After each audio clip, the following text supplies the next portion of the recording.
কে বহালো দিবস রাতে দক্ষিণে হিমিল বায়ু,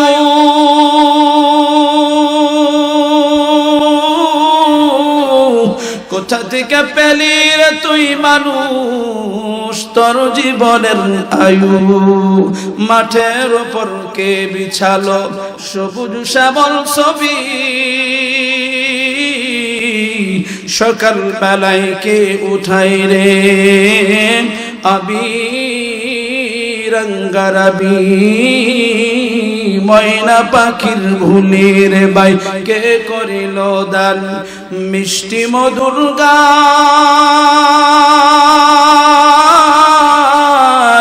চিন্তা করে দেখো মানুষ, এসবই হলো আল্লাহ তাআলার।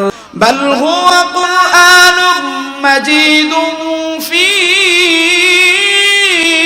লাওহিম মাহফুজ।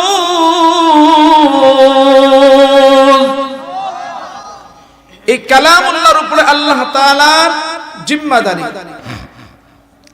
আসমানি যত কিতাবগুলো আছে, অনেক কিতাবগুলো এমন আছে যে কিতাবের পরিবর্তন তাদের কওমের লোকেরা করেছেন। যেমন তাওরাতের পরিবর্তন হয়েছে, ইনজিলের পরিবর্তন হয়েছে, জাবুরের পরিবর্তন হয়েছে, ইতিপূর্বে যে কিতাবগুলো ছিল এগুলোও পরিবর্তন হয়েছে। কিন্তু একটা কোরআনের একটা কিতাবের কোনো পরিবর্তন আজও করতে পারে নাই, কিয়ামত পর্যন্ত কেউ করতে পারবে? হ্যাঁ, জোরে কোন পারবে না। কেউ যদি চেষ্টা করে এটাকে পরিবর্তন করার জন্য করতে পারবে? আর একটু জোরে কোন। কোরআনে যা আছে এটাই দিয়েছেন আল্লাহ। কেউ যদি কোরআনে কিছু দিতে চায় এবং কমাতে চায়, চেষ্টা করলে পারবে? আর একটু জোরে কোন। কেউ যদি ভুল ধরার চেষ্টা করে ধরতে পারবে? এই কিতাবে কোনো ভুল আছে? চ্যালেঞ্জ দিয়েছেন কে? আর একটু জোরে কোন। আল্লাহ বলেন আলিফ লাম মিম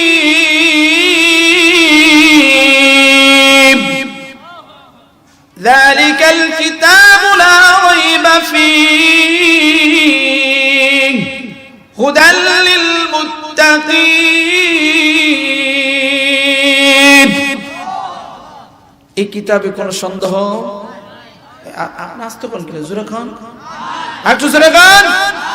এই কিতাবে কেউ যদি বাড়াতে চায় অথবা কেউ যদি কমাতে চায়, বুঝবেন এরা মুসলমান নয়, এরা হলো মুসলমানের শত্রু, কোরআনের শত্রু।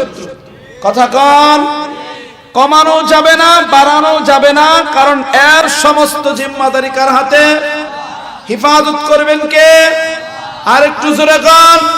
কেউ যদি এর সাথে চ্যালেঞ্জ দেয় সেই শেষ হয়ে যাবে, কিন্তু এই কোরআন ঠিক থাকবে। কথা কন। জিম্মাদারি কে নিয়েছে? আসমানি কিতাব 104 খানা। এই 104 খানায় 103 খানায় দুইটা আয়াত আল্লাহ দেয় নাই, যে দুইটা আয়াত শুধু কোরআনের জন্য নির্ধারণ করেছেন। এক নম্বর, ইন্না নাহনু নাযালনা যিকরা ওয়া ইন্না লাহু লাহাফিজুন।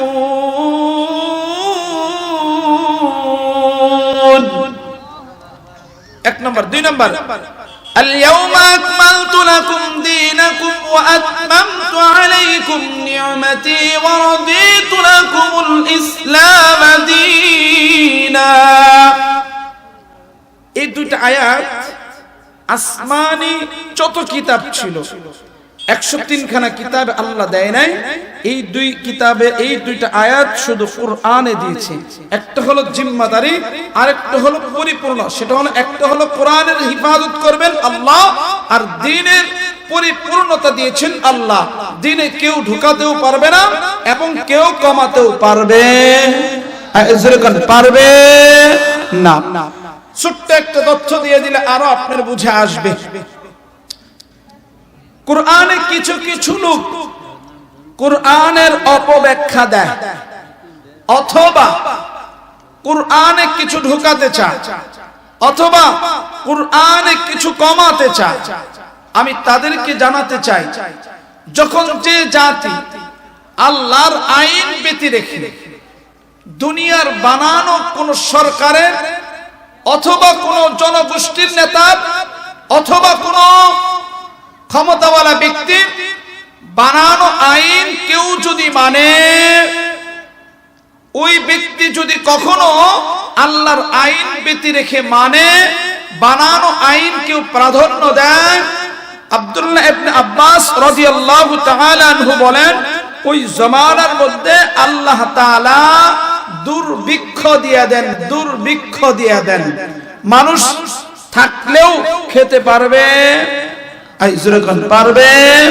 এটা হলো আল্লাহর শাস্তি। অতএব আল্লাহর আইন ছাড়া দ্বিতীয় দুনিয়ায় কারো আইন চলতে পারে?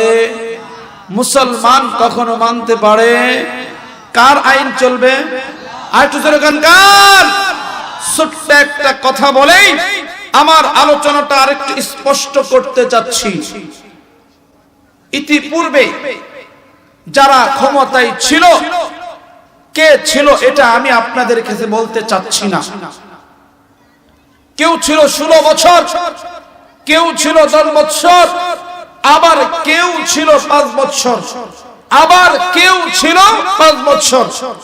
দেশ স্বাধীন হওয়ার পর থেকে আমরা যা দেখছি, আমি ছোট মানুষ, তবে আমার বাপ চাচার কাছে শুনেছি, এখন যা দেখছি হৃদয়ে এটাই প্রমাণ দেয়, সাক্ষ্য দেয়, হাতে কলমে সচক্ষে দা দেখছি, একটা মানুষের পরিপূর্ণ অধিকার যা দেওয়া, এটা মানুষ তা পায় নাই। একটা মাকে যেভাবে নিরাপত্তা দেওয়ার দরকার, সেই মা সেভাবে নিরাপত্তা পায় নাই। আপনারা জানেন, মা বসে আছে, সন্তানের সামনে মা দর্শিতা হয়েছে। কথা বলেন, কথা কন না কি লিগা? বোন দাঁড়িয়ে আছে, ভাইয়ের সামনে বোন তার ইজ্জত নিয়ে ছিনিমিনি খেলেছে। সন্তানের সামনে মাকে হত্যা করেছে, মার সামনে সন্তানকে হত্যা করেছে। দুর্বলদের উপরে শক্তিশালীরা অত্যাচার আর জুলুম করেছে। আবার কখনো কখনো মানুষদেরকে হুমকি ধামকির মধ্যে রেখেছে। তবে আমি স্পষ্ট সহজ করে বলতে চাই, যাদের মাধ্যমে, যাদের শাসনে সমাজ সুন্দরভাবে চলতে পারে না, মানুষ তার অধিকার ফিরে পায় না, ইতিম তার হক ফিরে পায় না, মা তার সন্তানের কাছে নিরাপত্তা থাকতে পারে না, শুধু তাই না, বোন তার ভাইয়ের কাছে নিরাপত্তা থাকতে পারে না, বোন তার ভাইকে হিফাজত করতে পারে না।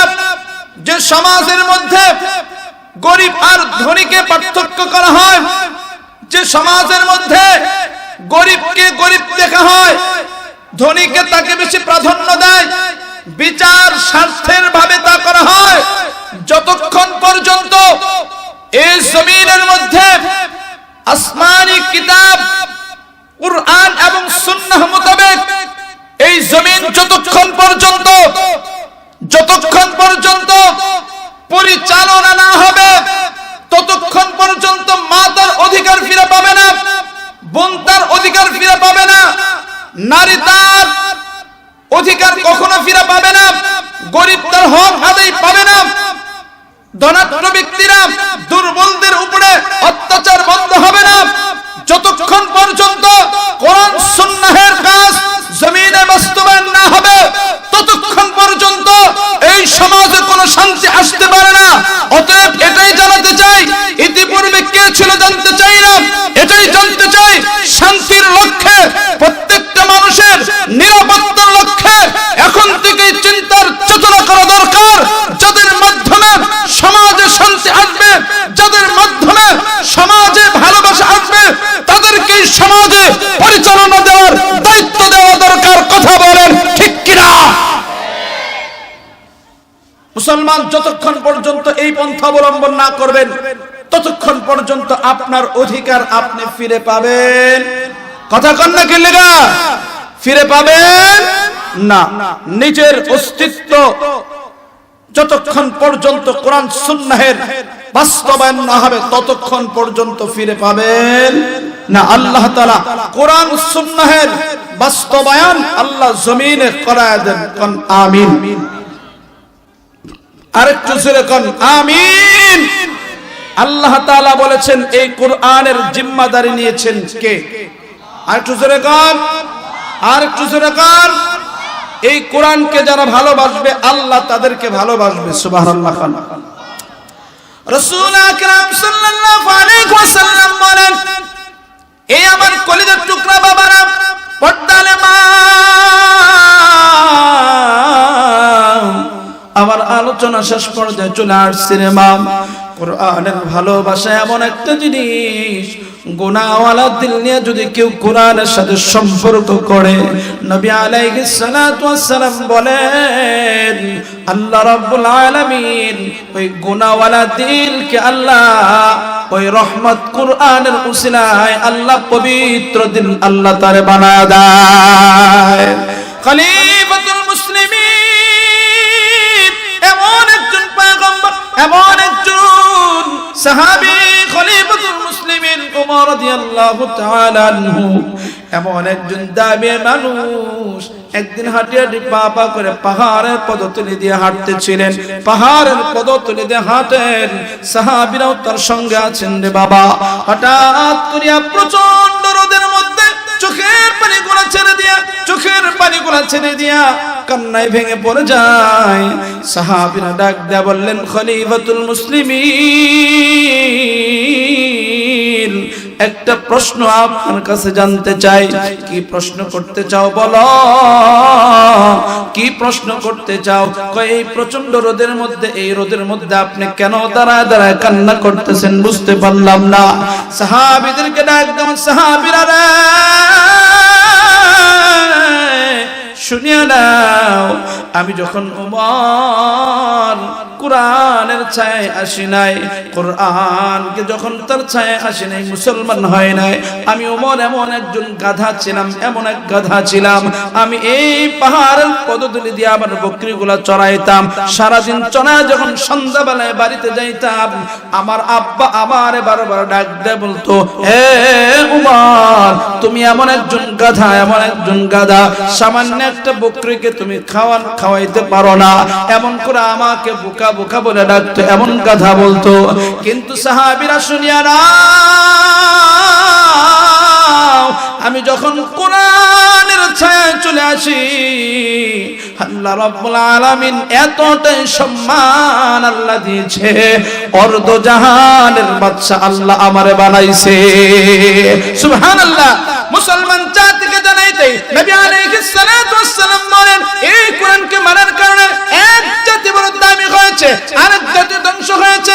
কোরআনকে মহব্বত করলে আল্লাহ তারে ভালোবাসে, কোরআনকে যারা অন্তরতে মহব্বত করবে আল্লাহ তারে ভালোবাসবে, কোরআন সুন্নাত মোতাবেক জীবন পরিচালনা করবে, আল্লাহর ওয়াদা, আল্লাহর ওয়াদা, আল্লাহ তার জিন্দেগীর গুনাহগুলো মাফ করে দেয়া, আল্লাহ তার জান্নাতুল ফেরদাউস দান করে দিবে। এ মুসলমান, কোরআন পড়া যারা পড়ে তাদের দাম আল্লাহ তাআলার কাছে কতটাই বেশি। আল্লাহু আকবার কোন। কোরআন পড়নেওয়ালাদের দাম আল্লাহ তাআলার কাছে কতটাই বাবা দিলের কান লাগায় দেন। বহুদিনের আগে ছোট্ট একটা ওয়াকিয়া শুনিয়ে নেন। এক মাদ্রাসায় ছোট্ট একটা ছাত্র ছিল, ভালো একজন ব্রেনিয়ান, ভালো একজন ছাত্র ছিল। প্রতিদিন মাদ্রাসায় আসে, আসতে আসতে বাড়িটা ছিল বহুদূর, হাঁটে হেঁটে আসে। প্রতিদিন হেঁটে আইসা যখন যে টাইমে হুজুর আসতে বলে আসতে পারে না, বহু কষ্ট করে হেঁটে হেঁটে পা পা করে আসে। প্রতিদিন ক্লাসে দেরি হয়ে যায়। হুজুর একদিন জিজ্ঞেস করলো, শোনো তুমি প্রতিদিন কেন মাদ্রাসায় দেরি করে আসো? শোনো ভালো করে শুনিয়া নাও, আগামী কালকে তুমি সঠিক সময় আসবা, যদি না আসো তোমাকে শক্ত পিটন দেওয়া হবে।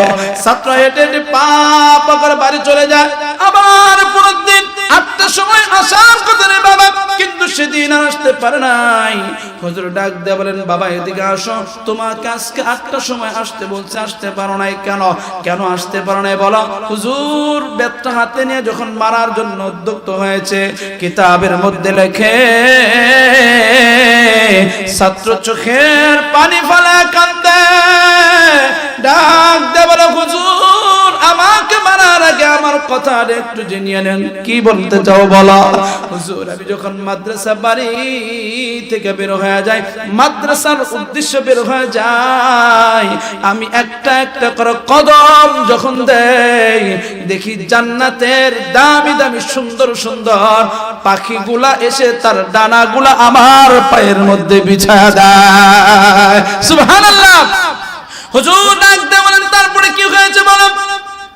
ছোট্ট ছাত্র ডাকতে বলেন, হুজুর আমি ওই পাখাগুলা, জান্নাতের পাখি, তার ডানাগুলা সরায় সরায় প্রতিদিন মাদ্রাসা পর্যন্ত আইতে বড় আমার কষ্ট হয়ে যায়, এজন্য দেরি হয়ে যায়, এজন্য প্রতিদিন আমার দেরি হয়ে যায়।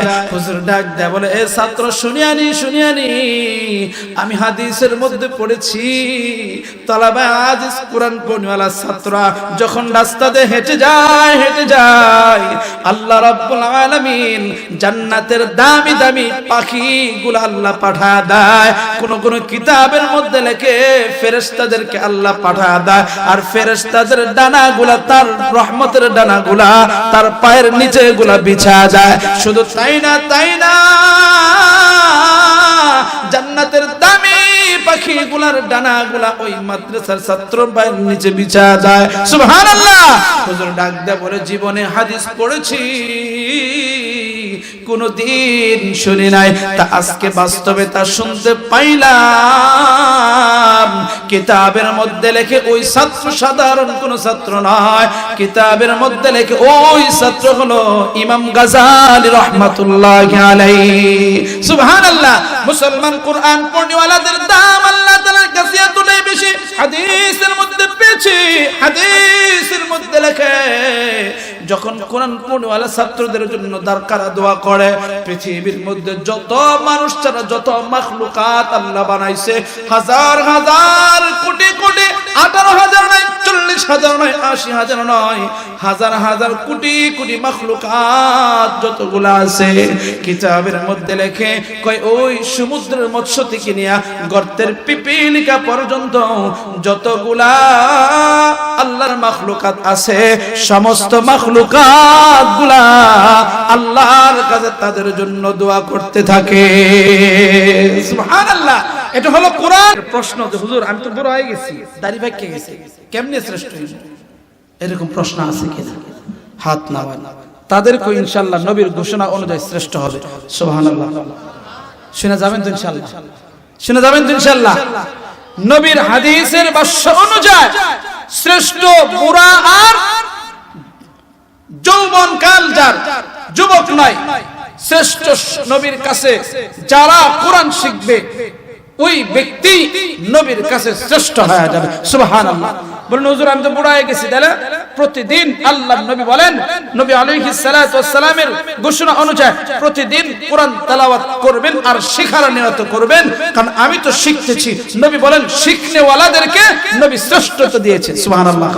সেটা বুড়া হোক, দাড়ি পাকা হোক, বৃদ্ধ হোক, যৌবনকাল হোক, যে হোক না কেন, কোরআন শিখলেই নবীর কাছে ঘোষণা সে শ্রেষ্ঠ। সুবহানাল্লাহ। এই শ্রেষ্ঠ মানুষের শ্রেষ্ঠ দোয়া। সুবহানাল্লাহ। কইতেন না আরেকটু জোরে গান। কোরআন শিখনেওয়ালারা যেমন দামি, কোরআন পড়নেওয়ালারাও যখন রবের কাছে দোয়া করে তাদের দোয়াটাও আল্লাহ তাআলার কাছে দামি হয়ে যায়। সুবহানাল্লাহ। কই না বাজ্জা কইও না, কই না বাজ্জা কইও, এমনি কইও না, বাজ্জা তো আরো কইতে না। সুবহানাল্লাহ। শ্রেষ্ঠ মানুষের শ্রেষ্ঠ কথাটা বলে আমার আলোচনা এতে টানতে, সুলতান মাহমুদ গজনবী রহমাতুল্লাহি আলাইহি বাগদাদের যিনি শাসন করেছিলেন, একাধিকবার বেঈমানদের সাথে বিজয় লাভ করেছিলেন সুলতান মাহমুদ গজনবী রহমাতুল্লাহ। এমন আল্লাহওয়ালা ছিলেন, প্রতিদিন রাতে বহু রাকাত নফল নামাজ, তাহাজ্জুদের নামাজে মগ্ন হতেন। সুবহানাল্লাহ। সুলতান মাহমুদ গজনবী রহমতুল্লাহি আলাইহি ওনারা ছিলেন আল্লাহর ওলি মানুষ। আল্লাহর কাছে দোয়া করলে আল্লাহ তাদের দোয়া কবুল করতেন। সেই সুলতান মাহমুদ গজনবী রহমতুল্লাহি আলাইহি আমানত রক্ষা করতেন। দেশ যেভাবে আল্লাহ এবং রাসূলের তরিকা অনুযায়ী চলতে হয় সেভাবে চালিয়ে আমাদেরকে দেখায় দিয়েছেন এভাবে দেশ চালাতে হবে। সুলতান মাহমুদ গজনবী রহমতুল্লাহি আলাইহি একদিন সিভিল পোশাক সৈন্যদলকে নিয়ে কাবুলে ঢুকেছে। শহরে রাত্রিবেলা আনাচে কানাচে দেখছে কে কোন অবস্থায় আছে। ঘটনাক্রমে দেখেন যে এক সরকারি লাইটের নিচে এক ছোট্ট মাসুম বাচ্চা কোরআন তেলাওয়াত করতেছে। সুলতান মাহমুদ গজনবী রাহমাতুল্লাহ আলাইহি প্রশ্ন করেছে, কি নাম তোমার? নাম আব্দুর রহমান। বাবা আছে? না, ইতিম মানুষ। মা আছে? জি। কোথায় পড়ো? অমুক মাদ্রাসা। এখানে কেন? এই প্রচন্ড শীতের রাত্রে এখানে বসে বসে কোরআন তেলাওয়াত করতেছো, বুঝি না কেন করতেছো এটা বলো। সুলতান মাহমুদ গজনবী রাহমাতুল্লাহ আলাইহি প্রশ্নের জবাব দিয়ে বললেন, হযরত আমার মা গরিব, আমার বাবা নাই, ইতিম মানুষ আমি। মাদ্রাসায় লেখাপড়া করি, অর্থের অভাবে কেরোসিন তেল কিনতে পারি না, হারিকেন জ্বালিয়ে জ্বালিয়ে কোরআন তেলাওয়াত করতে হয়, শিখতে হয়। আমার মা টাকা দিতে পারে না, এজন্যই আমি সরকারি লাইটের নিচে এসে বসে বসে কোরআন তেলাওয়াত করি। বন্ধুদের কাছে বসে বসে পড়ি, তারা যে সময় মতো তারা ঘুমিয়ে যায়, আমি আর ঘুমাতে পারি না। পুনরায় আমি সরকারি লাইটে এসে পড়ি। কোন কিতাবে লেখে ওই ছেলে ক্ষমা চায়, বলেন ক্ষমা চাওয়ার দরকার নাই। বললেন চলো আমার দরবারে চলো, তোমার যা প্রয়োজন আমি দিয়ে দিব। ছোট্ট মানুষ ডাক দিয়ে বললেন, কোরআন তেলাওয়াত বন্ধ করে আপনার বাড়িতে সময় নষ্ট করার সুযোগ নাই। সুবহানাল্লাহ। ছেলেটার কথা শুনে অনেক বুঝাইলে না, ছেলে যায় না। কিছুদিন পরে ডাক দিয়ে বললেন, উজির কে উজির, যাও কাবুল শহরে দেখবা এক তলাবায়ে আজিজ ছোট্ট একজন ছাত্র বসে বসে কোরআন তেলাওয়াত করে। যেমনি হোক তাকে বুঝায় আমার কাছে নিয়ে আসবা। ছেলেকে বললেন, বাবা চলো। কোথায়? রাজার দরবারে। কয় না, যাওয়া যাবে না, সময় নষ্ট। কয় সময় নষ্ট হবে না, যে টাইমে যাবো এই টাইমে তোমাকে দিয়ে যাব। ঠিক আছে। হাঁটি হাঁটি পা পা করে রাজার দরবারে চলে গেছে। রাজার দরবারে গিয়ে ডাক দিয়ে বলছেন, বাবা তুমি আসছো, তুমি একজন ইতিম মানুষ, একটা হাদিস শুনে নি। নবী বলেন, আমার হাত দিকে তাকান, আমার হাত দিকে তাকান। তাকাইছেন সময়? নবী বলেন, নবী এভাবে সাহাবীদেরকে আঙ্গুল দেখাইলেন, দেখায়া বলে, এই দুই আঙ্গুলের মাঝখানে ফাঁকা আছে? বলেন ফাঁকা আছে? এই ফাঁকা আছে এখানে, বুঝেন নাই? ফাঁকা আছে, এটা ফাঁকা। ফাঁকা আছে? ফাঁকা আছে? নাই।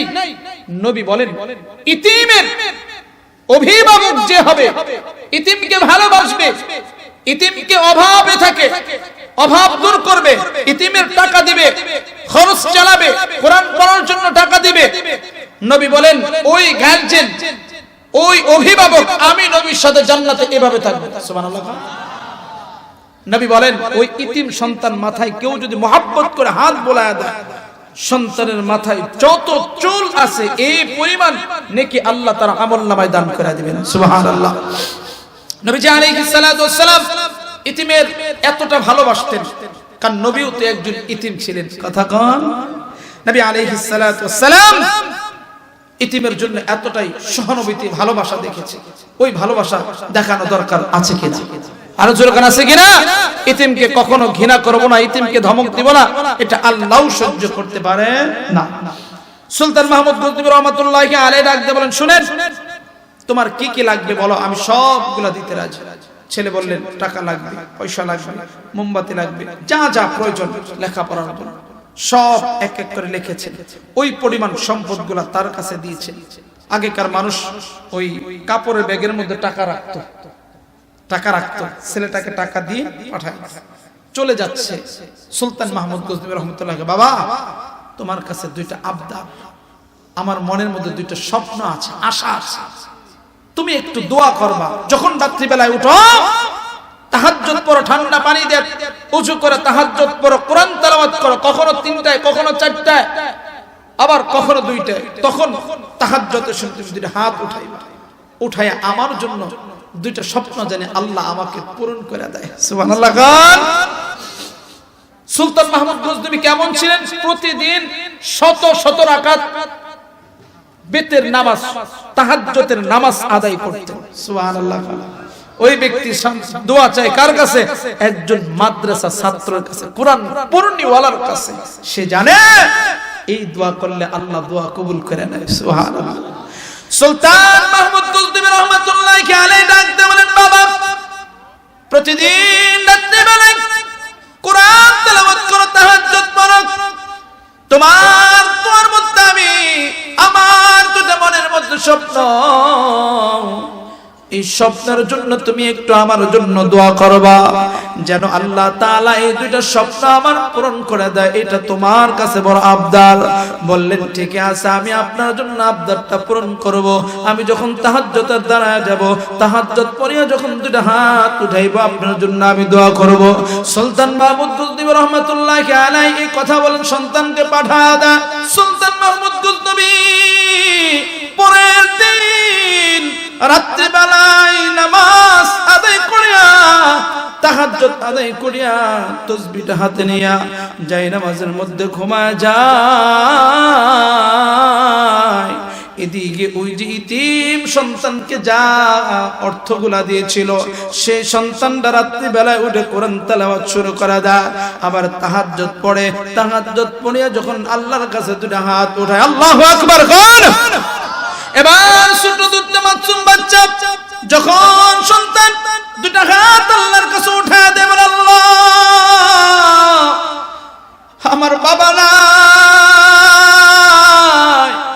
আমার খরচ চালানোর জন্য কেউ নাই, আল্লাহ আমাকে টাকা নাই, পয়সা নাই, কোরআন পড়ার মতো কোনো অর্থ নাই। আল্লাহ গো, গতকালকে একজন আমাকে অনেকগুলা টাকা দিয়েছে, কোরআন পড়ার জন্য আমাকে অনেক সহযোগিতা করেছে। আল্লাহ তার মনের মধ্যে দুইটা স্বপ্ন, আল্লাহ তুমি ওই স্বপ্নগুলো আল্লাহ তুমি পূরণ করিয়া দিন। কিতাবের মধ্যে লেখে, এত সুন্দর আল্লামা কারি তৈয়ব সাহেব রাহমাতুল্লাহি আলাইহি লেখেন, তার কিতাবের মধ্যে বলেন, সন্তান যখন এভাবে দোয়া করে আর ওইদিকে সুলতান মাহমুদ গজনবী রাহমাতুল্লাহি আলাইহি ঘুমা যান, ঘুমের মধ্যে তার মনের মধ্যে স্বপ্ন ছিল দুইটা। এক নম্বর স্বপ্ন হলো নবী আলাইহিস সালাতু ওয়াস সালামকে রাত্রিবেলায় স্বপ্নে নবীকে দেখবে, এক নম্বর। দুই নম্বর পৃথিবীর মধ্যে শ্রেষ্ঠ মানুষকে তার পরিচয় জানতে চায়, তাকে জানতে যায়। এই দুইটা স্বপ্ন নিয়ে যখন ঘুমায় যায়, হঠাৎ করিয়া ঘুমের মধ্যে দেখে আমার নবী তার সামনে দাঁড়িয়ে আছে। সুলতান মাহমুদ গজনবী রাহমাতুল্লাহি আলাইহি দেখলেন নবীরে, দেখার সাথে দাঁড়ায় গেলেন, দাঁড়ায় সালাম দিয়ে আসসালামু আলাইকুম ওয়া রাহমাতুল্লাহ, আসসালামু আলাইকুম ইয়া রাসূলুল্লাহ হাবিবাল্লাহ। নবীকে দেখলেন, মুসাফা করলেন, নবীর সাথে সুন্দর সুন্দর কথা বললেন, নবীকে প্রশ্ন করলেন, নবী গো আমার মনের মধ্যে বড় স্বপ্ন ছিল, আজ থেকে আমি 12 বছর যাবত আমি আমল করতেছি আপনার দেখার জন্য, কিন্তু এতদিন আমল করার মধ্যে আপনার আমি দেখতে পাই নাই, আজকে হঠাৎ করে আমি আপনাকে দেখতে পাইতেছি, জানি না কোন আমলের কারণে আপনি আসছেন, একটু জানাইবেন নে। এই কথা বললেন, নবী উত্তর দেয় না, কিছু বলে না, মুস্কি মুস্কি হাসে। এবার ডাক দিয়ে বললেন, নবী গো আরেকটা প্রশ্ন আপনার কাছে শুনতে চাই, জানতে চাই, কি বলতে চাও বলো। ইয়া রাসূলুল্লাহ ইয়া হাবিবাল্লাহ, পৃথিবীর মধ্যে শ্রেষ্ঠ মানুষকে তার সংবাদটা আমাকে জানাইলে আমি যদি জানতাম যতদিন বেঁচে আছি আমি তার খেদমত করব ইনশাআল্লাহ। সুবহানাল্লাহ। সুলতান মাহমুদ গজনবী রাহমাতুল্লাহি আলাইহি এই প্রশ্ন যখন করলেন, নবী আমার ডাক দেয়, এ সুলতান শুনিয়ানি, শুনিয়ানি, তুমি তো অনেক বড় গাধা, কেন কেন তুমি জানো না আমি নবী এত সুন্দর একটা হাদিস বলেছিলাম, খায়রুকুম মান তাআল্লামাল কুরআন ওয়া আল্লামা, শ্রেষ্ঠ মানুষ তাদেরকে বলা হয় যে কোরআন শিখে এবং কোরআন শিক্ষা দেয়। সুলতান মাহমুদ গজনবী বলেন, ইয়া রাসূলুল্লাহ, বুঝেছি শ্রেষ্ঠ মানুষ তারাই যারা কোরআন শিখে এবং শিক্ষা দেয়। এবার বললেন নবী আমার ওই জবাবটা দিলেন না, একটু জানায় দেন। কি জবাব? বহু বছর যাবত অনেক আমি চিন্তা করতেছি, আপনাকে স্বপ্নে দেখার জন্য আমি অনেক চেষ্টা করতেছি, পারতেছি না, কিন্তু আজকে কোন আমলের কারণে আপনি আমার সাথে সাক্ষাৎ করলেন। নবী ডাক দেয়া বললে, এ সুলতান, শুনিয়ানি তোর আমলের কারণে আসি নাই, কিন্তু গতকালকে রাত্রিবেলায় এক ছোট্ট সন্তানকে কোরআন পড়নেওয়ালাকে তোমার সাধ্য অনুযায়ী ইতিম সন্তানকে টাকা দিয়েছিলা এবং কি কোরআন পড়ার জন্য অর্থগুলা তুমি দিয়েছিলা। জি মনে আছে। কই ওই ছোট্ট মাসুম বাচ্চা যখন রাত্রিবেলায় তাহাজ্জুদ পড়ে তোমার নামে দোয়া করে, আমি আর সহ্য করতে পারি না, তার দোয়া